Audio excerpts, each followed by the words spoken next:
maybe you get together and you just study in finances with people that you care about. And then you say, hey, I've got this autographed book from Dr. Boyce Watkins. I will sign every single book. I've signed probably tens of thousands of books for all of you so far. I will sign tens of thousands more. My hand will never get too tired to sign those books.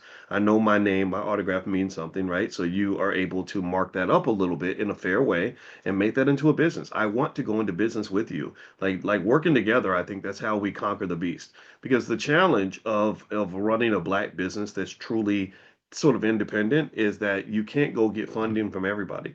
I don't want, sponsorship from McDonald's. I'm not going to the government because I don't want to be a puppet for a Democrat or Republican Party. And so you have to be creative in your business model. So fortunately, I have this thing called a PhD in finance. So I'm able to sort of see creative ways where I'm like, okay, if we do it this way, we can get our distribution. We do it that way, we can raise our financing, right? And that's how you maintain your sovereignty, right? So this is what's important. Let's circle back on the economic lesson.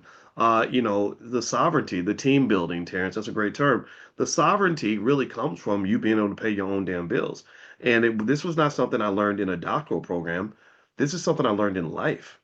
This is something I learned just from being black.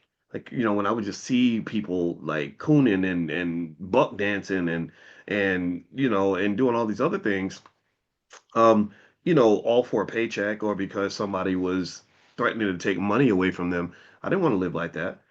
Also, I learned that from my parents. My father's kind of like a man's man. He would be like old school Southern masculine black man. My father has literally killed people. So he was not no joke. He was a police captain. He would command hundreds and hundreds of police officers out in the streets. So I didn't challenge his authority ever. And I remember one of the things that I learned early was I said, okay, if I want to make the rules, I got to get out of this man's house. I gotta pay my own bills, have my own space. Now, some of y'all, I'm not saying that that's the right model, the perfect model, right? There's trade-offs, right? Having that tough father, on one hand, it makes you very disciplined. When I was 21, 22, I was a hustler, I was hardworking, I wasn't into stupid stuff. So I had an advantage over my friends because of the discipline.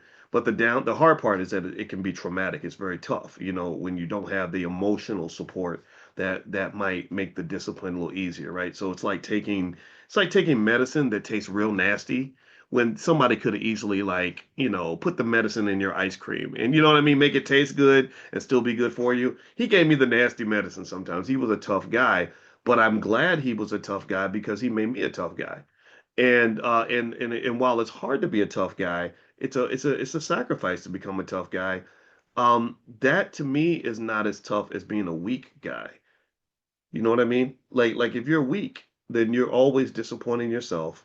You always disappoint other people. The world kicks you in your ass every single day of the week. Which leads to anxiety, depression, constant fear. So yeah, if I had a trade-off and it's like somebody like, well, you were probably abused as a kid. I'm like, yeah, I probably was. They could have been nicer to me. My parents were young. Literally, I was when I was 9, my dad was 27. So I had these young ass parents. They were like older siblings. So they didn't know what they were doing. They messed up in some key areas, but they came home every day. They paid the bills. They never broke up and they did make sure I got a good education and all that, right? So it's not that they did it in the best way possible, but they did it in a way where I feel that the benefit outweighs the cost. And if you ever go into business, that's what you'll notice.